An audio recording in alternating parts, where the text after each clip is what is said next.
하나님께서 저와 여러분을 오늘도 예배의 자리로 불러주셨습니다. 우리의 마음과 뜻과 정성을 다해 하나님을 예배하시고 또 주어진 은혜로 한 주간 믿음의 사람으로 살아갈 수 있기를 바랍니다.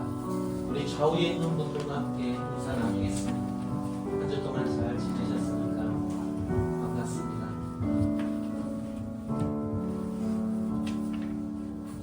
여기 우리를 예배로 초청하시는 하나님의 말씀이 있습니다. 히브리서 11장 6절 말씀, 우리 함께 공독하며 예배로 나아갑니다.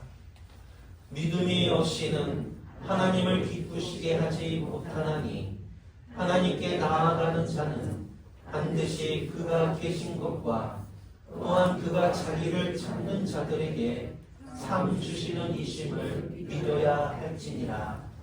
아멘.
추운 겨울에도 따스한 온기를 준비하시는 하느님 아버지, 설련을 보내고 다시 만난 주님의 날에 이렇게 하나님을 예배하게 하시니 감사합니다. 설레임과 기대 속에서 한 해를 출발한 것이 엊그제 같은데 벌써 1월 한 달을 보내고 새해의 두 번째 달을 맞이하였습니다.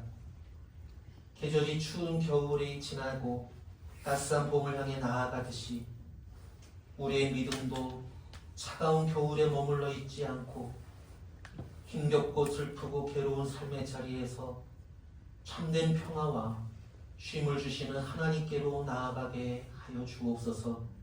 예수님의 이름으로 기원하옵나이다. 아멘. 나는 전능하신 아버지 하나님, 천지의 창조주를 믿습니다. 나는 그의 유일하신 아들 우리 주 예수 그리스도를 믿습니다. 그는 성령으로 잉태되어 동정녀 마리아에게서 나시고 본디오 빌라도에게 고난을 받아 십자가에 못 박혀 죽으시고 장사된 지 사흘 만에 죽은 자 가운데서 다시 살아나셨으며 하늘에 오르시어 전능하신 아버지 하나님 우편에 앉아 계시다가 거기로부터 살아있는 자와 죽은 자를 심판하러 오십니다. 나는 성령을 믿으며 거룩한 공교회와 성도의 교제와 죄를 용서받는 것과 몸의 부활과 영생을 믿습니다. 아멘.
부르며 하나님께 참회 기도를 드리겠습니다.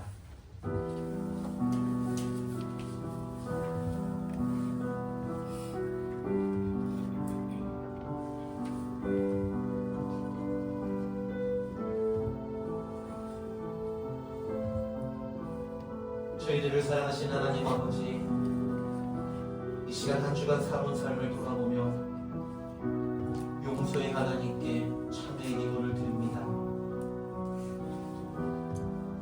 사회가 너무 바쁘게 돌아가서인지 저희들도 가면 갈수록 왜 이리 조급해하고 짜증이 늘어나는지 모르겠습니다. 아침에 조금 일찍 일어나고 조금 서두르면 여유가 있는데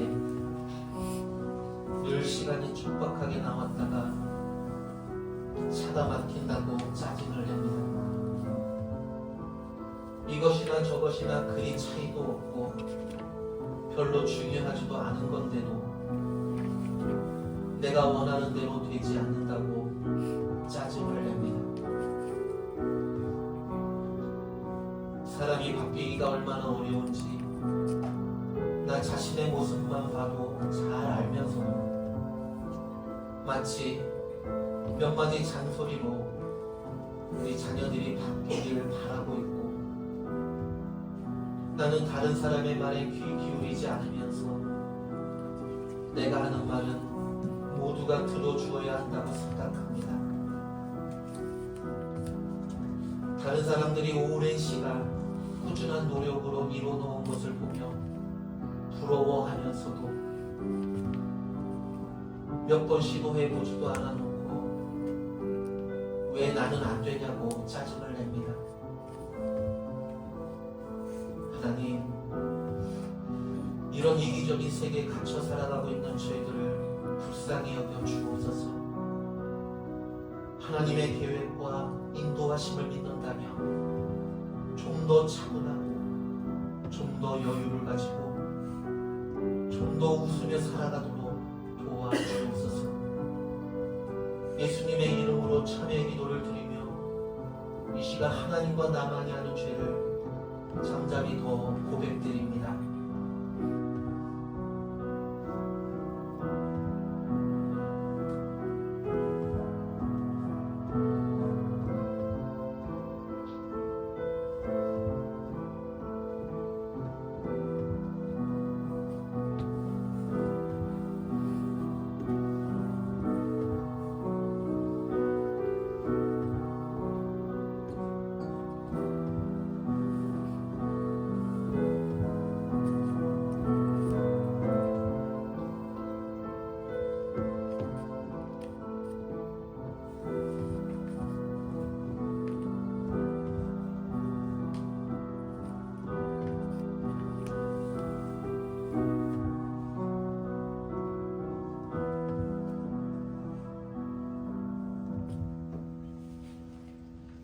하나님께서는 진정으로 참여하는 심령들에게 주시는 용서의 말씀이 있습니다. 여기 시편 103편 12절과 13절 말씀 우리 함께 선포합니다. 동이 서에서 먼 것 같이 우리의 죄를 멀리 옮기셨으며 아버지가 자식을 긍휼히 여김같이 하나님께서는 자기를 경외하는 자를 긍휼히 여기시느니라. 아멘. 함께 앉으셔서 교도본 에베소서 4장 말씀입니다. 한 절씩 교도하겠습니다. 너희가 부르심을 받은 일에 합당하게 행하여 모든 겸손과 온유로 하고 오래 참음으로 사랑 가운데서 서로 용납하고 평안에 매는 줄로 성령이 하나 되게 하신 것을 믿어서 지켜라. 몸이 하나요 성령도 한 분이시니 우리가 부르심의 한 소망 안에서 부르심을 받았느니라. 주도 한 분이시요 믿음도 하나요 세례도 하나요 하나님도 한 분이시니 곧 만유의 아버지시라. 우리가 다 하나님의 아들을 믿는 것과 아는 일에 하나가 되어 그리스도의 장성한 분량이 충만할 때까지 이르리니 우리가 이제부터 어린아이가 되지 아니하며 사람의 속임수와 항상 유혹에 빠져 흔들리지 않게 하려 합니다. 오직 사랑 안에서 참된 것을 하여 범사에 그에게까지 자랄지라. 그는 곧 그리스도 예수라. 아멘. 찬송가 453장 찬양하겠습니다.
하나님께 보험 찬양 드리겠습니다. 주님께 오세요.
기도하겠습니다.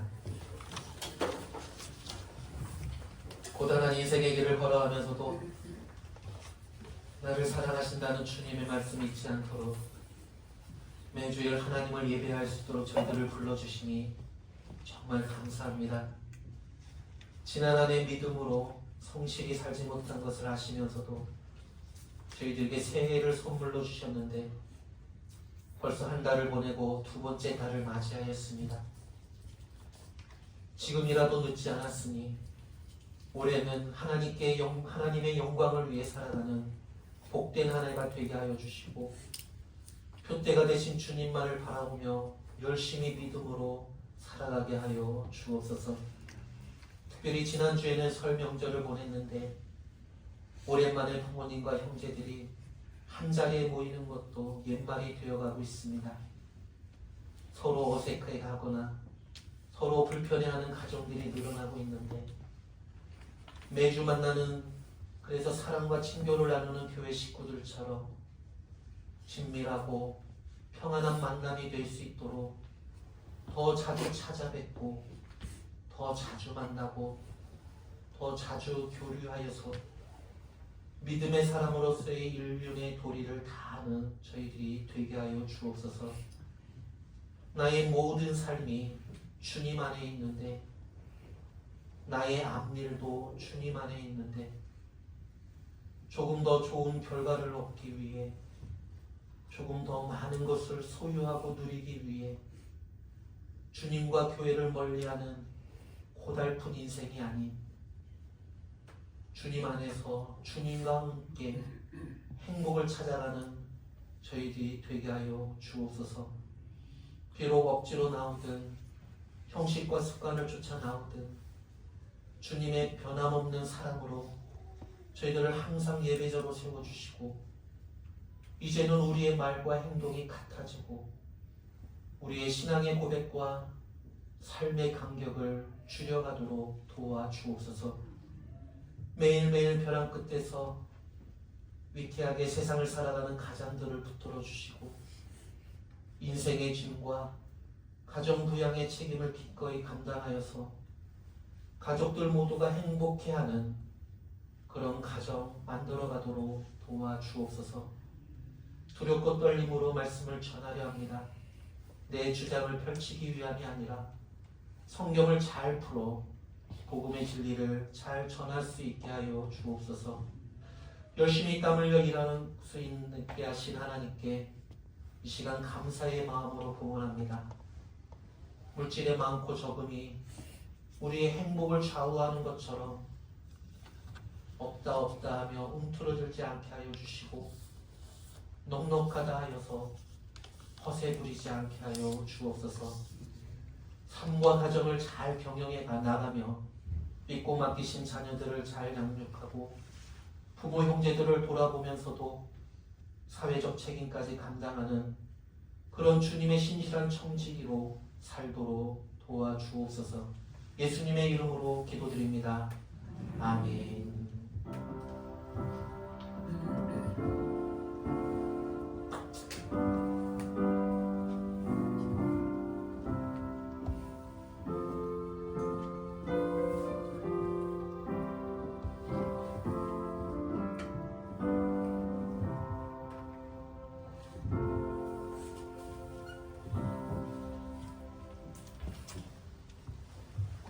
오늘 우리에게 주신 하나님의 말씀은 에베소서 1장 15절에서 23절까지 말씀입니다.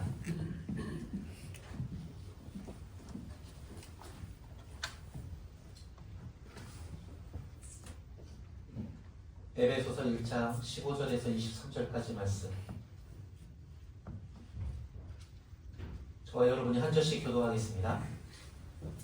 이로 말미암아 주 예수 안에서 너희 믿음과 모든 성도들을 향한 사랑을 나도 듣고 내가 기도할 때에 기억하며 너희로 말미암아 감사하기를 그치지 아니하고 우리 주 예수 그리스도의 하나님 영광의 아버지께서 지혜와 계시의 영을 너희에게 주사 하나님을 알게 하시고 너희 마음의 눈을 밝히사 그의 부르심 부르심의 소망이 무엇이며 성도 안에서 그 기업의 영광의 풍성함이 무엇이며 그의 힘의 위력으로 역사하심을 따라 믿는 우리에게 베푸신 능력의 지극히 크심이 어떠한 것을 너희로 알게 하시기를 구하노라. 그의 능력이 그리스도 안에서 역사하사 죽은 자들 가운데서 다시 살리시고 하늘에서 자기의 오른편에 앉히사 모든 통치와 권세와 능력과 주권과 이 세상뿐 아니라 오는 세상에 일컫는 모든 이름 위에 뛰어나게 하시고 또 만물을 그의 발 아래에 복종하게 하시고 그를 만물 위에 교회의 머리로 삼으셨느니라. 함께요. 교회는 그의 몸이니 만물 안에서 만물을 충만하게 하시는 이의 충만함이니라. 아멘. 예전에는 아기가 태어나면 가족들과 지인들이 찾아와서 축하해 주었는데 요즘은 아기가 태어나면 아기의 아빠 외에는 아무도 들어오지 못하게 합니다. 병원뿐만 아니라 산후조리원에도 찾아가면 안 되죠. 산후조리가 다 끝나고 엄마와 아기가 집으로 돌아왔을 때도 아기가 보고 싶으면 할아버지 할머니도 100일에 예방접종을 해야 아기를 볼 수 있습니다. 우리 교회도 지호가 오면 지호 주변으로 빙빙 둘러싸고 있는데 이제 지호를 가까이 하려면 손도 깨끗이 씻고요. 마스크도 써야 한번 볼 수 있게 해줘야 할 때가 된 것 같습니다. 앞으로 우리 교회가 아기가 태어나서 교회에 온다고 하면 전교인이 100일에 예방접종을 해야 하는 시대가 올 것 같습니다. 여러분 어디 가서 어린아기를 보고 예쁘다고 발도 만지고 손도 만지고 하시는데 이제 그러시면 안 됩니다. 아기 부모들이 싫어합니다. 우리나라도 출산율이 세계에 꼽히는 나라가 되었는데 점점 아기의 울음소리, 웃음소리를 듣기 어려워졌습니다. 우리 교회도 재정만 되면 그렇게 하고 싶은데 아기가 태어나면 출산 장려금뿐만 아니라 대학 졸업할 때까지 너무 크게 간다. 지원하는 그런 시스템이 구축되었으면 얼마나 좋을까요? 당회에서 심도 있게 논의를 해봐야 할 것 같습니다. 예전에는 아이가 태어나면 축하해 주러 찾아온 사람들이 흔히들 하는 소리가 있습니다. 아기를 보면서 아기가 참 예쁘네요. 아빠를 닮았네. 아니야, 엄마를 더 많이 닮은 것 같아 라고 합니다. 그런데 아무리 뜯어봐도 아기가 부모를 닮지 않았으면 윗세대들로 올라가죠. 아마도 할아버지를 닮았나 봐. 할아버지를 본 적도 없으면서 이런저런 덕담을 해주네요. 이놈 참 씩씩하게 생겼네. 이놈 장군감이야 했는데 알고 보니까 딸이에요. 에이 괜찮아. 아이들은 자라면서 얼굴이 여러 번 바뀐대. 무슨 뜻일까요? 아기가 별로 안 예쁘다는 거겠죠. 제가 보기에는 아기가 누구를 닮았는지 솔직히 잘 모르겠어요. 그냥 일반적인 아기처럼 생겼는데 사람들은 아기가 꼭 누구를 닮은 구석을 찾으려고 애를 씁니다. 갓 태어난 아기 얼굴 보셨습니까? 거의 괴물에 가깝습니다. 조금 닦아놓고 놔둬야 좀 뽀송뽀송해져야 아기 같죠. 갓 태어난 아기 얼굴에서 부모의 얼굴을 찾기란 쉽지 않습니다. 그런데 확실한 것은 아기가 자라면서 점점 부모를 닮게 된다는 것이죠. 누구누구의 아이라고 굳이 말할 필요가 없을 정도로 자녀들은 점점 부모를 닮아가게 되어 있습니다. 그것은 외형적인 모습만이 아니라 생각이나 말이나 습관 그리고 걸음걸이까지 닮습니다. 그래서 부모들은 자녀들이 점점 부모를 닮아간다는 것을 느낄 때 그때 자녀들에게 뭘 사주죠? 세계 위인 전집을 사주잖아요. 부모 닮지 말라고.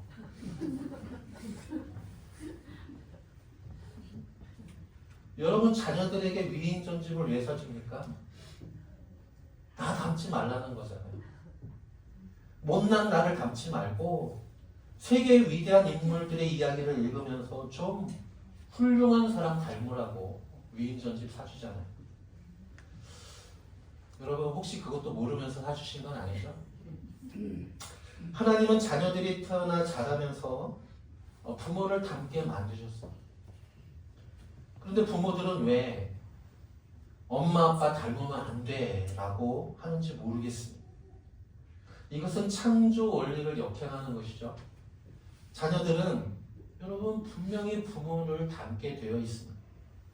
왜냐하면 자녀들은 부모님과 오랜 시간 함께 하기 때문이죠. 오랜 시간 함께 지내다 보면 여러분 생각하는 것도 같아지고 말하는 것도 같아지고 삶의 패턴까지 닮아갑니다. 그런데 지금은 시대가 바뀌면서 자녀들이 부모님을 닮지 않고 있어요. 왜죠? 태어나서 돌진하면 어딜 보냅니까? 어린이집을 보내죠. 어린이집의 원장 선생님과 오랜 시간을 함께 보냅니다. 조금 더 자라면 유치원에 입학을 하죠. 이제부터 아이는 유치원 선생님과 친구들과 많은 시간을 함께 지냅니다. 이제부터 부모는 아이의 조기교육 시스템을 구축해 놓죠. 그래서 유치원도 영어를 가르쳐주는 곳으로 보내려고 합니다. 그렇게 시작된 학창시절, 이제 친구들은 친구가 아니라 경쟁자로 바뀌게 되죠.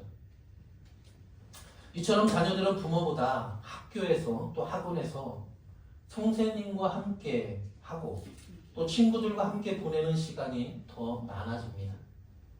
청소년 시기만 되면 자녀들 얼굴 보기도 어렵습니다.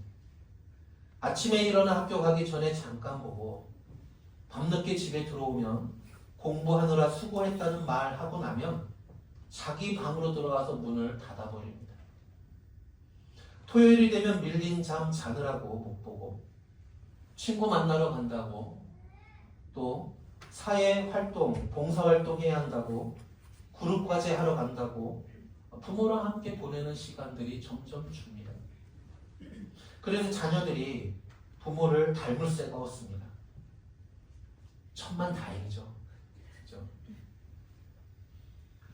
자녀들이 위인 전집을 읽으면서 또는 좋은 선생님, 좋은 친구를 만나면서 자신의 존재 목적을 발견하고 인생의 좋은 모델을 만나서 그렇게 살아간다면 다행이지만 대부분은 그런 좋은 인생의 모델을 만나기가 쉽지 않습니다. 여러분 신앙생활도 그렇죠. 아이들이 일주일에 한두 시간 교회에 있다고 해서 좋은 신앙인이 될 거라고 생각하면 안 됩니다. 교육 시스템이 잘 되어 있는 교회를 찾아다니면서 벤치마킹 한 적이 있는데 여러분 그 교회나 우리 교회나 돗대기 시장은 마찬가지고요. 거기서 거기입니다. 신앙교육에 회의감이 들 때도 있었습니다. 일주일 내내 부모로부터 아무것도 보지 못하다가 갑자기 주일이 되면 부모들이 신앙 모드로 바꾸니 자녀들이 혼선이 일어납니다. 자녀들에게 말할 때랑 전화 받을 때랑 엄마의 목소리가 180도 바뀌듯이 집에서의 모습과 교회에서 모습이 전혀 다르게 이중 모습을 취하게 되면 자녀들도 그것을 보고 따라하게 되는 것이죠. 때와 장소에 따라 다르게 대처하는 적응 능력만 키워줄 뿐입니다. 부모가 완벽한 사람이 되라는 것은 아닙니다. 그러면 자녀들이 여러분 숨을 쉴 수가 없죠. 단지 우리 자녀들이 하나님이 살아계시다는 것을 인식하며 살아가고 성경 말씀은 하나님의 뜻이 담겨있는 유일한 책이라고 믿고 늘 가까이 하면서 한 절이라도 삶으로 옮겨나가려고 노력하는 모습. 여러분 그것을 보여주고 그것을 자녀들이 따라 배우면 되는 것이죠. 진정한 성도로 살아갈 수 있도록 하나님께 매달려 기도할 때 우리 자녀들은 그런 부모의 모습을 보면서 조금씩 하나님에 대한 인식을 해 나가는 것입니다. 그만큼 어른이 된다는 거, 부모로 살아간다는 거 정말 어렵죠. 치열한 경쟁 구도 속에서 살아남으려고 발버둥 쳐야 하고 늙으신 부모님도 공양해야 하고 가족들 먹여 살려야 하고 자녀들이 자라면서 그때그때 필요한 것들을 공급해주고 시간이 날 때면 여행도 가서 좋은 추억도 만들어주고 여러분 그래야 하는데 매주일이 되면 교회에 가야 하고 거기서 교회에서 봉사까지 하게 되면 여러분 정말 이렇게 살기가 쉽지 않죠. 그러니 자녀들에게 좋은 부모의 모습은커녕 부모가 교회에서 진 다 빼고 나오니 집에 와서는 아무것도 하기 싫고 교회 여러 가지 문제까지 안고 집으로 돌아오니 자녀들은 늘 부모가 교회의 일에 지치고 힘들게 신앙생활하는 모습만 보고 자라는 것입니다. 아, 교회 가면 저렇게 힘들게 사는구나. 공부하기도 바쁜데 세상 일도 바쁜데 힘든데 교회 가면 더 바쁘고 더 힘들어지겠구나 하면서 여러분 억지로 어렸을 때는 교회에 끌려 나오지만 대학생이 되고 부모의 간섭으로부터 벗어나게 되면 여러분 신앙생활까지 졸업하는 자녀들이 의외로 많습니다. 설 연휴를 보내고 오셨는데 여러분은 부모 형제들과 좀 서먹서먹하거나 멀어지진 않았습니까? 그 이유가 혹시 교회에 빠지지 않고 열심히 다니고 매일같이 교회 나가 헌신하느라 부모 형제를 잘 돌아보지 못한 결과는 아닙니까? 저도 한때 좋은 신앙의 모델을 찾아 다닌 적이 있었습니다. 교회를 개척해서 좋은 교회 모델을 찾기 위해 인터넷도 찾아보고 친구 목회자들의 이야기를 들으면서 교회의 목적이 무엇인지 교회의 방향성이 어떠해야 되는지 그렇게 방향성을 잡기 위해 애쓴 적이 있습니다. 그런데 사람들이 좋은 교회라고 말하는 교회는 대부분 부흥과 관련된 교회였습니다. 부흥하는 교회는 뭐가 달라도 다르다는 거예요. 그래서 부흥하는 교회 이꼴 좋은 교회라는 공식이 있습니다. 그래서 좋은 교회 모델을 찾는 목회자들은 어떻게 하면 교회를 부흥시킬 수 있을까 하는 세미나를 듣고 부흥하는 교회가 있다면 찾아가서 배우게 되죠. 저도 교회가 무엇인가에 대해 잘 몰랐을 때는 지금도 잘 모르지만 좋은 교회가 어디에 있나 하면서 그런 교회를 찾아다녔습니다. 그러나 그것이 잘못되었다는 것을 깨달았습니다. 좋은 교회를 찾아다니는 것이 아니라 바르고 건강한 교회, 교회다운 교회를 찾아야 한다는 것을 이제 깨달았습니다. 우리는 좋은 신앙의 모델을 찾아다니지만 좋은 신앙의 모델이 아니라 바르고 건강한 신앙 모델을 찾아야 맞는 것이죠. 좋은 신앙과 바른 신앙에는 차이가 있습니다. 좋은 신앙이라고 해서 모두가 다 바른 신앙은 아닙니다. 교회 역시 마찬가지입니다. 좋은 교회와 바른 교회는 차이가 있을 수 있습니다. 부흥하는 교회가 다 좋은 교회요, 바른 교회요, 건강한 교회가 아닐 수 있습니다. 사도 바울은 이 땅에 바르고 건강한 교회를 세우고 싶은 열망이 있었습니다. 그래서 개척한 교회마다 다시 찾아다니며 혹은 편지를 써서 하나님과 복음에 대해서 가르쳤습니다. 바울의 관심은 오직 교회, 오직 복음 예수 그리스도뿐이었습니다. 우리가 이 세상을 살아가면서 알아야 할 많은 것들이 있지만 여러분, 그 중에서 가장 중요한 것은 하나님을 아는 것입니다. 하나님에 대해서 알아가는 것입니다. 사람들이 하나님을 몰라서 패역하게 살아갑니다. 불행하게 삽니다. 두려움 속에서 살아가고 소망 없이 살아갑니다. 헛된 것을 섬기며 허망한 일을 하며 살아갑니다. 그래서 사람들이 하나님을 아는 것, 그것이 가장 중요합니다. 하나님께서 우리를 구원하시기 위해 독생자를 보내셨음을 알아야 합니다. 그리고 하나님을 두려워하며 섬기며 사람이 사람답게 살고 행복하게 살아갈 수 있습니다. 오늘 본문은 바울이 환난 중에도 믿음으로 든든히 선 에베소 교회를 위하여 하나님께 감사의 기도를 합니다. 오늘 본문의 바울의 기도는 에베소 교회 성도들이 하나님을 알게 해달라는 데 집중되어 있습니다. 여러분, 이미 하나님을 알고 있고 예수 그리스도를 믿고 있는 성도들에게 여러분, 사도 바울은 뭐가 더 하나님을 알게 해달라고 그렇게 기도할까? 먼저 바울이 기도하며 감사하는 내용이 나옵니다. 우리 15절 말씀 같이 읽어볼까요? 15절 말씀 함께 있습니다. 이로 말미암아 주 예수 안에서 너희 믿음과 모든 성도들 향한 사랑을 나도 듣고. 바울의 감사의 내용은 두 가지입니다. 주 예수에 대한 믿음과 모든 성도를 향한 사랑입니다. 좋은 신앙이란, 바르고 건강한 신앙이란 우리 주 예수 그리스도에 대한 믿음과 그 믿음으로 인한 사랑의 실천이 뒤따르는 신앙입니다. 이 두 가지 신앙 요소가 잘 조화를 이룰 때 좋은 신앙인이요 바르고 건강한 신앙인이라고 할 수 있습니다. 온전한 믿음은 사랑의 실천으로 입증되어야 합니다. 동시에 사랑의 실천은 온전한 믿음에 근거를 두어야 하죠. 사랑의 실천이 없는 믿음은 공허한 것이 될 수 있습니다. 또한 온전한 믿음에 근거하지 않는 사랑의 실천은 자기 자랑이 되기 쉽습니다.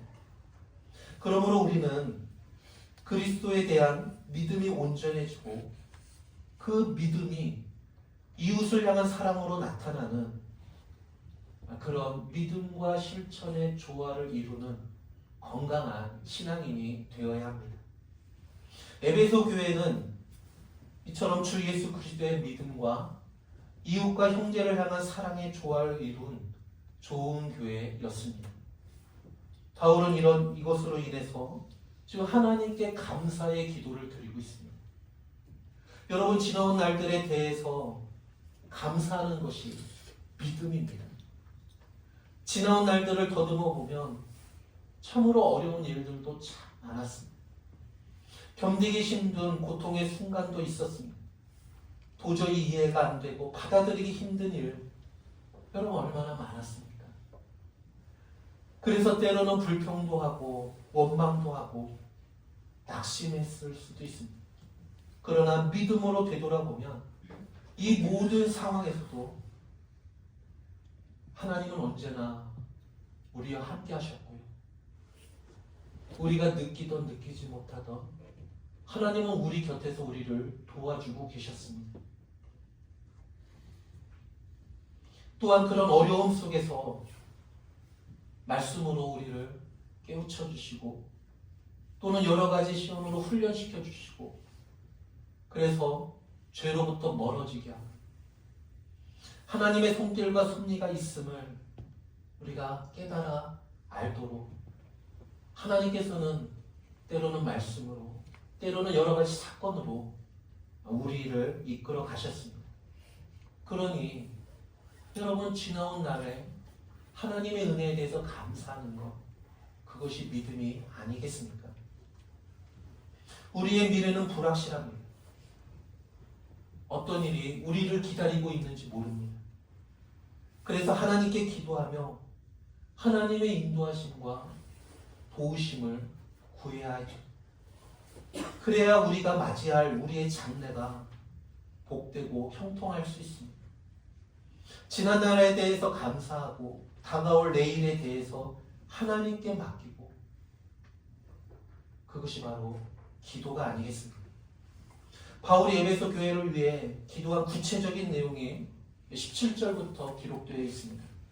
첫 번째 기도의 내용은 하나님께서 에베소 교회 성도들에게 지혜와 계시의 영을 주셔서 하나님을 알게 해달라는 것입니다. 우리 17절 말씀 같이 읽어볼까요? 17절 말씀 같이 읽습니다.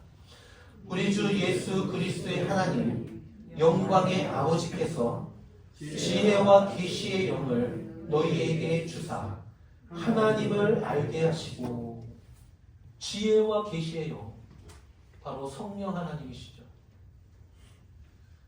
사람이 하나님을 아는 것이 정말 중요합니다.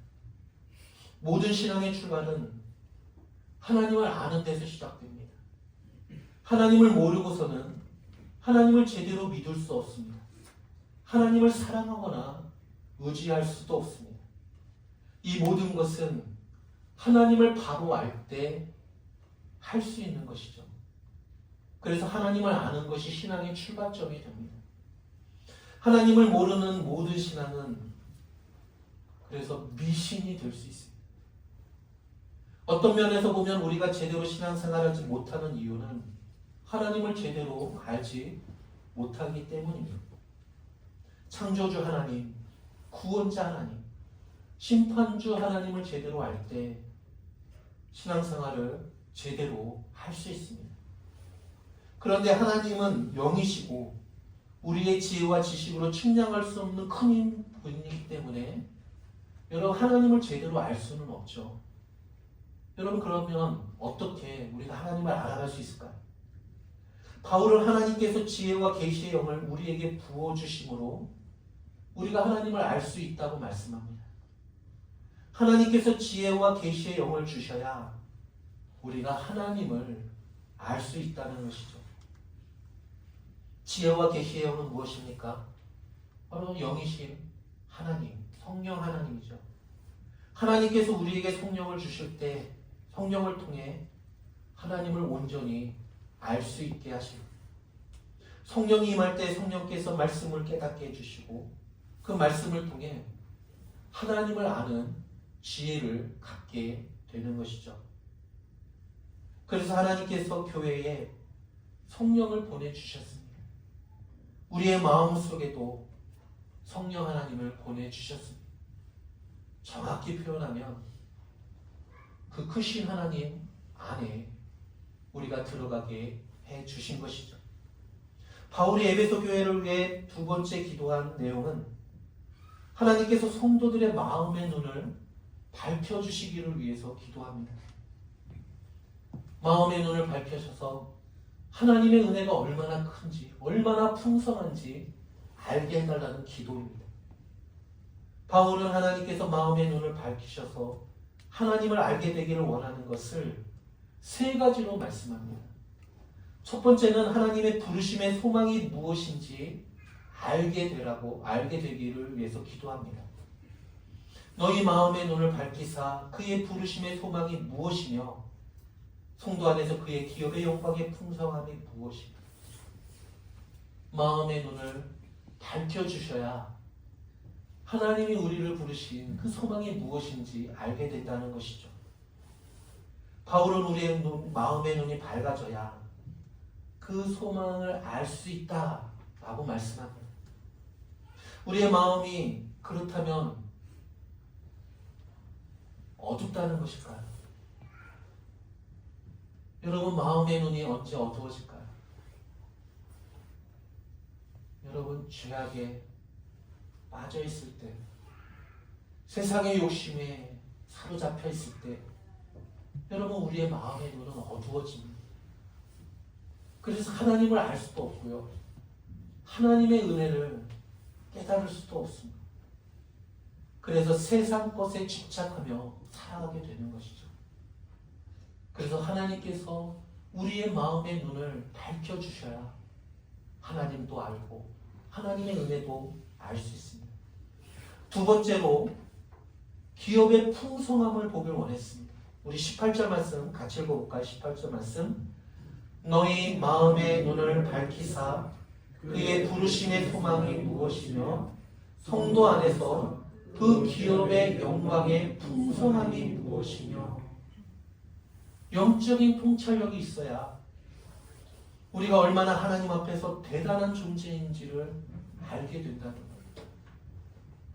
그 영광의 기업, 여러분 지난 본문 말씀이죠.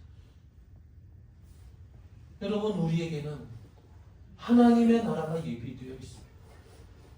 그 무엇으로도 갈 수 없는, 살 수 없는 여러분 하나님의 나라가 우리에게 약속되어 있습니다. 여러분 그것이 얼마나 귀하고 풍성한지 알게 된다는 것이죠. 세 번째로 바울은 하나님의 능력을 보길 원했습니다. 우리 19절 말씀 같이 읽어볼까요? 19절 말씀입니다. 그의 힘의 위력으로 역사하심을 따라 믿는 우리에게 베푸신 능력에 지극히 크심이 어떠한 것을 너희도 알게 하시기를 구하노라. 지혜와 계시에 여기신 성령 하나님께서 도와주셔야 우리가 하나님을 알고 하나님의 은혜의 풍성함을 알 수 있습니다. 그 하나님의 능력을 믿지 못하게 되면 다른 힘, 돈의 힘, 권력의 힘, 사람의 힘을 의지하거나 그 앞에서 쩔쩔매며 살아가게 되는 것이죠. 하지만 이 세상에 있는 눈에 보이거나 보이지 않는 어떤 힘도 하나님의 능력과 비교할 수 없습니다. 그 하나님의 능력은 무엇으로 나타났습니까? 바로 예수 그리스도로 나타났습니다. 그 예수 그리스도께서 저와 여러분의 죄를 계속해서 십자가에 죽어주셨고 부활하여 하나님 우편에 올라가셨고 그래서 모든 이름 위에 뛰어난 이름이 되게 해 주셨습니다. 여러분 성령이 우리에게 임하셔라. 그 성령 하나님께서 우리의 마음의 눈을 깨끗하게 해주셔야 우리가 하나님을 알고 하나님의 은혜의 풍성함을 알고 하나님의 능력이 예수 그리스도를 통해서 우리에게 임하셨다는 것을 알게 되는 것이죠. 여러분 유튜브 많이 보시죠. 더 세상을 많이 알기 위해 노력하는 것일 수 있습니다. 여러분 그것을 조금 더 내려놓으시고 하나님을 알기 위해 여러분 성경을 펼쳐보십시오. 그 안에 하나님이 어떤 분인지, 하나님이 우리를 위해서 무엇을 행하셨는지, 그 하나님의 은혜가 얼마나 큰지 그것이 기록되어 있습니다. 그것을 아는 만큼 우리는 하나님을 믿을 수 있고 그것을 아는 만큼 우리는 하나님을 의지하며 살아갈 수 있고 우리를 위해서 십자가 지신 그 주님을 본받으며 세상 속에 그리스도인으로 살아갈 수 있습니다. 하나님의 말씀을 통해 더욱더 하나님을 알고 주님 닮은 주님의 제자가 되어 세상을 더욱더 아름답고 따뜻하고 행복하게 만들어가는 저와 여러분이 되기를 소망합니다. 기도하겠습니다. 하나님 아버지, 저희들의 영의 눈을 열어 부르심의 소망과 기업의 영광과 하나님의 능력을 보게 하여 주옵소서. 그래서 저희들 앞에 있는 시험과 시련들을 넉넉히 이기며 하나님의 뜻이 이루어지는 일에 저희가 작은 부분이 되게 하여 주옵소서. 예수님의 이름으로 기도드립니다. 아멘. 찬송가 455장 찬양하겠습니다.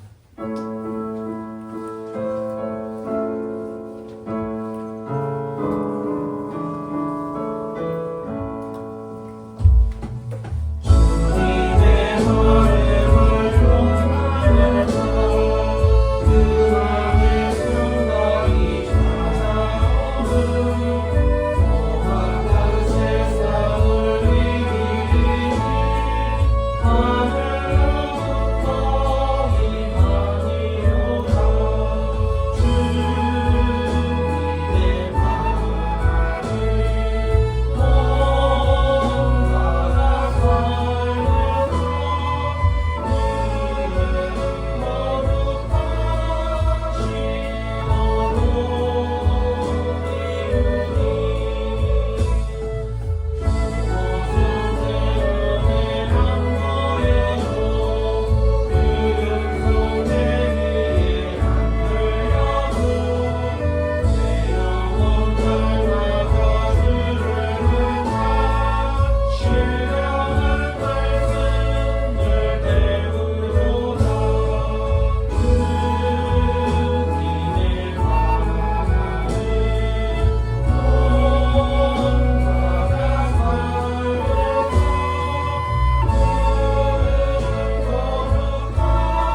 주님의 마음과 생각을 닮아가며 세상에서 바르고 건강한 교회 되어 살아갈 주의 성도들과 우리 자녀들 위해 주 예수 그리스도의 은혜와 하나님의 사랑과 성령의 교통하심이 이제부터 영원토록 함께 있을지어다. 아멘.